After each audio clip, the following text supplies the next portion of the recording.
Hey guys, Derek here with the Closet Doctor, and I was gone all of last week. I was in Ireland at Seating Matters at the Lean Summit, and then I spent 4 days having a good time with 10 of my other lean friends riding motorcycles around Ireland. Had an amazing time. Show you a couple of pictures here, but came back with a new vigor. You know, I call myself a lean manic. Not quite a maniac, I'm kind of a manic. I go up and down. There's times when I'm like making improvements and like, let's make this better. And the other times I'm just like, screw it, I ain't got time to do nothing, let's just get it done, and I'm grumpy. And so I'm definitely on the high after seeing Seating Matters and seeing their people. Like a big takeaway I had of that was that you always see a company and they all seem to have all these great people, and you're like, man, that's amazing. Where did they find all these great people? And then you realize they didn't find them. They started out with good people and they turned them into great people. Got a great story on that, I'll tell you another time. But so came back, we've had a couple of really good morning meetings since I've been back. Got all cut up. We had a few issues. The shop's all settled down. We're back on track and we're gonna be going. But we made a few improvements today, and here's some of them. Hope you enjoy them. Take some time, like the page if you haven't already liked, and subscribe. If you've got any comments on anything, please comment below, but enjoy the rest of the video. Okay, quick improvement that I made here today. So we hammer on these aluminum extrusions onto our garage cabinet doors so they have an interference fit. And when you're putting it on here, right here, it's really, really tough to get it nice and even on the end. And so you do the best job that you can. And then when you're done, we take it and we hit it with a hammer. Let me turn around and show you. So when we put it on, we use one of these white rubber mallets to hit it on so that it doesn't mar it. We kind of hit it on the back so it doesn't bend the front. But then if it's overlapping the end here, we have to knock it down. Well, this is too soft to push it down. And so we normally got another hammer, or we'll use just a metal hammer, and we can give it a tap. And I said, you know what, there's gotta be a better way. This is driving me nuts having to have two hammers. We're always looking for one. So we've got a dedicated hammer that has the white on it, and then it has the black side.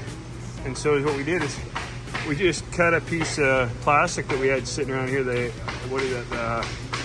HPDE or whatever plastic on it, countersunk 2 holes in it. And so now I'm doing this left-handed again, but I can hammer that on, and then when we need to at the end, we can hit it there and flush things up.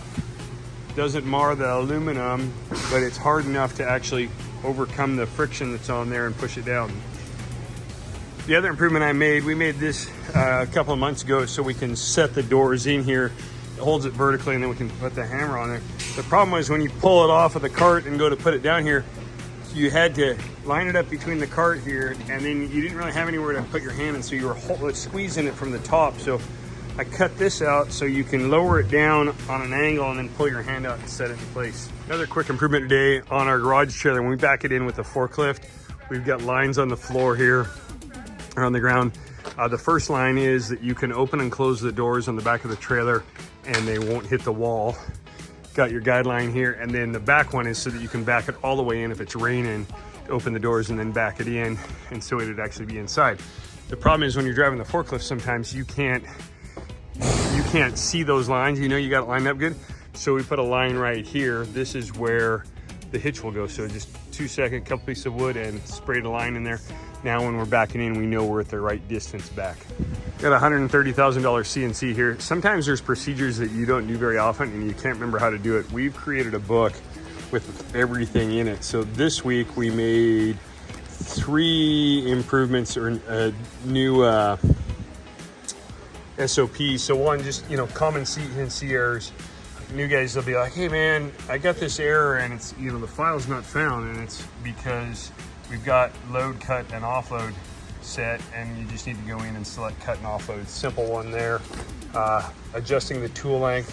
We fine tune the length of the tool. It automatically has a touch off and measures it, but we fine tune it if it's a little bit too deep or a little bit too shallow. We had an issue with that last week, so we went ahead, we made an SOP on that so that we can refer back to it. We don't have to hold that in our memory. And the other one too, sometimes you have to tell the CNC where the tool is. This is one that we use the least. I hardly ever use this and I forget. You feel really dumb when you got to call the guys and say, hey, I need to know how to do this. And it's super simple. It's just finding the right button. All of that information is in here in Gemba Docs.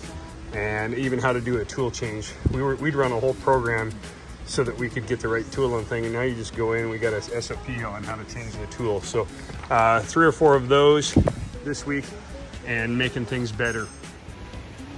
So those are just a couple of improvements that I made this week. My team has been making improvements after our morning meeting the last couple of days. Matt made a couple of good ones. They're making their own videos. I'll get those for next week. They're going to share them in the morning meetings that they've got next week, and I'll share those. I'll put those together and share those with you on Friday. So I hope this inspires you. Like I said before, like, subscribe, comment below. Have a good one.